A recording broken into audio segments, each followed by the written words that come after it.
Hello दोस्तों, dangerous story के इस एपिसोड में आप सभी का बहुत स्वागत है। भूत प्रेत आत्मा कुछ ऐसी चीज़ें होती हैं जिन पर अलग अलग लोगों की अलग अलग विचारधाराएं होती हैं। कुछ लोगों के अनुसार ये सब बेकार की बातें होती हैं और कुछ लोग इन्हें बहुत गहराई से समझते और मानते भी हैं। आज की जो स्टोरी है वो भूत प्रेत जैसी शक्तियों को ना मानने वाले लोगों के ऊपर आधारित है। लेकिन वीडियो में आगे बढ़ने से पहले आप प्लीज़ इस वीडियो को लाइक कर दें और चैनल को सब्सक्राइब कर दें। चलिए शुरू करते हैं। कहानी शुरू होती है राहुल नाम के युवक से, जिसका स्वभाव खुशमिजाज और मजाकिया था और वो भूत प्रेत जैसी चीज़ों को बिल्कुल नहीं मानता था। राहुल के हिसाब से भूत प्रेत जैसी चीज़ें इस दुनिया में एग्जिस्ट ही नहीं करती। लेकिन जल्द ही उसकी सोच और ज़िंदगी दोनों ही एकदम से बदलने वाली थी, क्योंकि जो उसके साथ हुआ बहुत ही भयानक था। राहुल एक कंपनी में काम किया करता था और आने जाने के लिए बाइक का इस्तेमाल करता था। उसका डेली का रूटीन यही था, काम करना, काम से घर आना। एक दिन राहुल डेली की तरह कंपनी से छुट्टी करके वापस अपने घर जा रहा था कि रास्ते में उसकी बाइक खराब हो गई।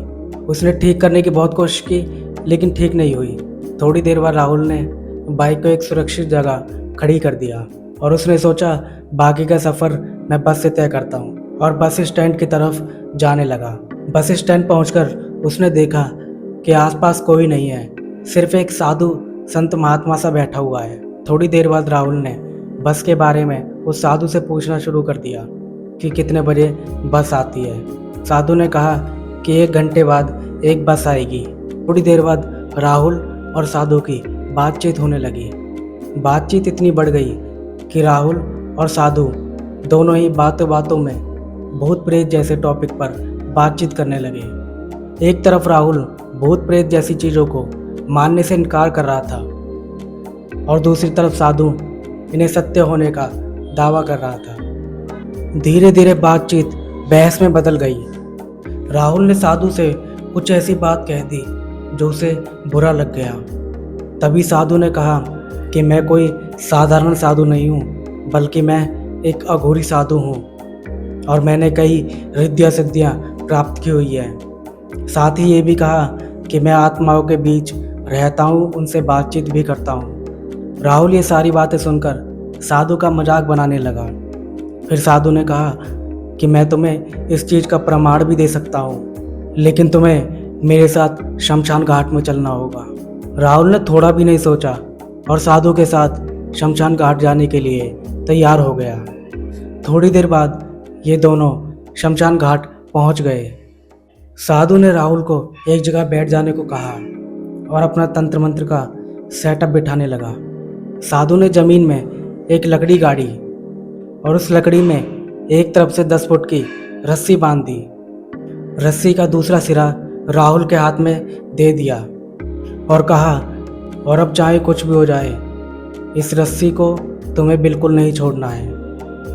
और रस्सी के नीचे लाइन से बताशे और चीनी जगह जगह पर रख दिए और साधु मंत्रों का जाप करने लगा। 1 से 2 मिनट बाद साधु ने राहुल को अपनी आंखें बंद करने को कहा। साथ ही ये भी बोला कि जब मैं कहूँ आंखें खोलने के लिए तो तुम्हें अपनी आंखें खोल देनी है।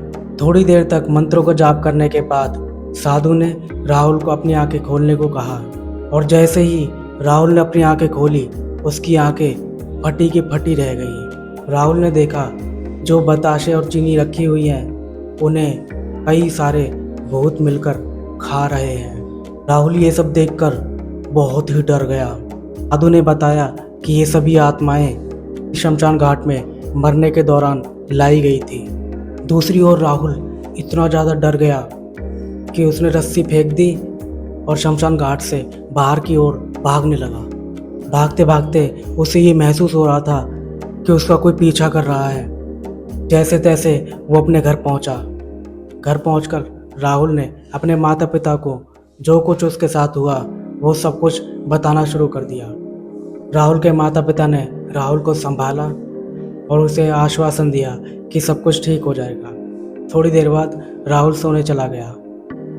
सुबह जब राहुल की आंखें खुली तो उसने अपने आप को उसी शमशान घाट में पाया जो पिछली रात को जहाँ से भागा था। आसपास के लोगों ने राहुल से बात करने की कोशिश की, लेकिन राहुल अपना होशो हवास खो चुका था। वो बहकी बातें करने लगा। जैसे तैसे राहुल के माता पिता राहुल को डॉक्टर के पास लेकर गए और डॉक्टर की रिपोर्ट में राहुल अपना दिमागी संतुलन खो चुका था। तो कैसी लगी आपको स्टोरी, हमें कमेंट में ज़रूर बताएं। मिलते हैं किसी और वीडियो में किसी और टॉपिक के साथ। तब तक के लिए धन्यवाद।